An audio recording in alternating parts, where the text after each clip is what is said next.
दोस्तों, दुनिया में कुछ लोग ऐसे भी होते हैं जिनकी जिंदगी हमें बहुत कुछ सिखा जाती है। कुछ लोग ऐसे दर्द और तकलीफ के साथ जी रहे होते हैं जिसे देखकर इंसान की आंखें नम हो जाती हैं। लेकिन हैरानी की बात यह है कि इतनी बड़ी आजमाइश के बाद भी उनके दिल में शिकायत नहीं होती, बल्कि अपने रब पर भरोसा होता है। दोस्तों, एक बार इस वीडियो को आखिर तक जरूर देखिएगा, क्योंकि ये सिर्फ चार भाई बहनों की कहानी नहीं है, बल्कि ईमान, सब्र और अल्लाह पर यकीन की एक मिसाल है। ये कहानी है चार ऐसे भाई बहनों की जिनके जिस्म ने धीरे धीरे उनका साथ छोड़ दिया, लेकिन उनका हौसला आज भी जिंदा है। जिस उम्र में इंसान अपने सपनों को पूरा करने के लिए आगे बढ़ता है, लोगों से मिलता है और अपनी जिंदगी जीता है, उसी उम्र में ये चारों भाई बहन अपनी बीमारी की वजह से घर की चार दीवारों तक सीमित हो गए हैं। लेकिन इस हालात में भी उनके चेहरे पर मायूसी नहीं, बल्कि अल्लाह पर पूरा भरोसा है। दोस्तों, जिन्हें आप देख रहे हैं ये अब्दुल रहमान हैं। वो कहते हैं, जब हम छोटे थे तो हम भी बाकी बच्चों की तरह ही थे।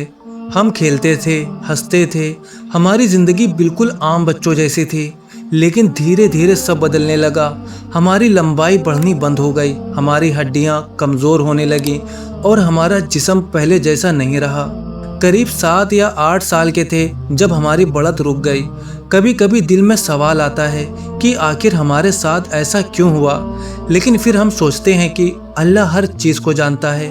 हमें दौलत नहीं चाहिए, हमें बस एक आम और सेहतमंद जिंदगी चाहिए। मैं थोड़ा बहुत चल सकता हूँ, लेकिन मेरा भाई आलमगीर अपने दम पर बिस्तर से उठ भी नहीं सकता और वो सुन भी नहीं सकता।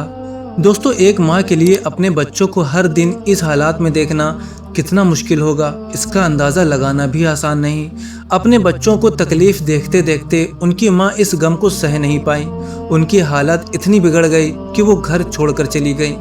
लेकिन इसके बाद जिस औरत ने इन बच्चों को संभाला, उसने इन्हें कभी पराया नहीं समझा। ये उनकी सौतेली माँ है। वो कहती हैं, इनकी हालत देखकर मैं टूट गई थी। गम और परेशानी बहुत ज़्यादा हो गई थी। मैंने इन बच्चों को अपना समझकर अपनाया है। मैंने फैसला किया कि मैं अपनी खुद की औलाद नहीं करूँगी, क्योंकि ये 4 बच्चे ही मेरी पूरी ज़िंदगी हैं। दोस्तों, ये चारों भाई बहन कभी अपने पैरों पर चल सकते थे, लेकिन एक ऐसी बीमारी ने धीरे धीरे उनकी ताकत छीन ली, जिसका आज तक सही पता नहीं चल पाया। आज इन्हें रोज़मर्रा के कामों के लिए भी दूसरों का सहारा लेना पड़ता है। इनके लिए इनके माँ बाप ही इनकी पूरी दुनिया है। अब्दुल हकीम कहते हैं, हमारी बीमारी की वजह से हमारा घर बहुत मुश्किल हालात से गुजर रहा है। कुछ साल पहले हम थोड़ा बहुत चल फिर लेते थे, लेकिन अब हमारी ताकत और कम हो गई है। अब हम सिर्फ ज़रूरी काम ही कर पाते हैं। लेकिन दोस्तों, इनकी ज़िंदगी में एक चीज़ ऐसी है जिसे कोई बीमारी कमज़ोर नहीं कर पाई, और वो है इनका ईमान। ये लोग अपनी मजबूरी के बावजूद 5 वक्त की नमाज नहीं छोड़ते। अब्दुल रहमान कहते हैं, हम 5 वक्त नमाज पढ़ते हैं। हमें डर है कि कहीं हम अपने रब से दूर ना हो जाएं।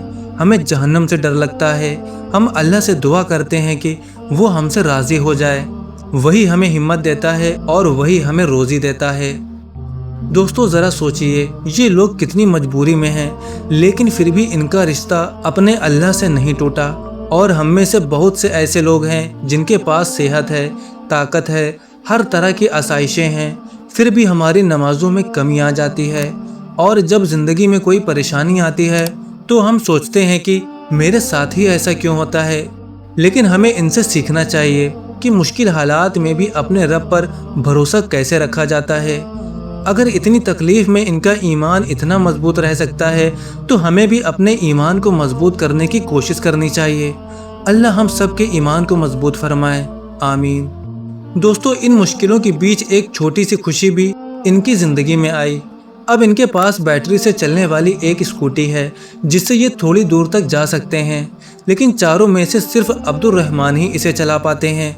अगर इन्हें बेहतर इलाज और सही मदद मिल जाए तो शायद इनकी ज़िंदगी थोड़ी आसान हो जाए। जब इनके मोहल्ले के दुकानदार से बात हुई तो उन्होंने बताया, ये कभी कभी मेरी दुकान पर चाय पीने आते हैं।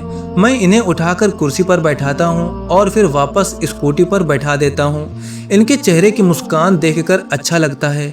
एक पड़ोसी कहता है, अगर इन्हें मदद मिल जाए और हर एक के लिए ज़रूरी चीज़ें मुहैया करा दी जाए तो इनकी ज़िंदगी काफ़ी बेहतर हो सकती है। ये भी चाहते हैं कि आम लोगों की तरह बाहर निकलें और अपनी जिंदगी जी सकें। दोस्तों, इन 4 भाई बहनों की कहानी हमें एक बहुत बड़ा सबक देती है। इंसान का जिस्म कमज़ोर हो सकता है, लेकिन अगर दिल में यकीन और सब्र हो तो बड़ी से बड़ी मुश्किल भी आसान लगने लगती है। अल्लाह इन लोगों के लिए आसानी पैदा फरमाए, इनकी ज़िंदगी में खुशियाँ लाए और इन्हें भी हम सब की तरह एक आम जिंदगी जीने की तौफीक अता फरमाए। आमीन। अगर आपको ये कहानी पसंद आई हो तो इसे शेयर ज़रूर करें ताकि ज़्यादा से ज़्यादा लोग इससे सीख ले सकें। और हाँ दोस्तों, अभी हाल ही में एक बहुत बड़ी डिबेट हुई है जिसमें एक मुस्लिम बहन के सामने 20 ईसाई खातून थी। फिर भी इस मुस्लिम बहन ने कैसे इन 20 ईसाई बहनों को जवाब दिया और कैसे इस डिबेट को देखकर कई लोगों ने ईसाई धर्म को छोड़ा और इस्लाम के करीब आए, ये सब जानने के लिए आप इस वीडियो को ज़रूर देखें। स्क्रीन पर वीडियो दिख रही होगी, इस पर अभी क्लिक करें।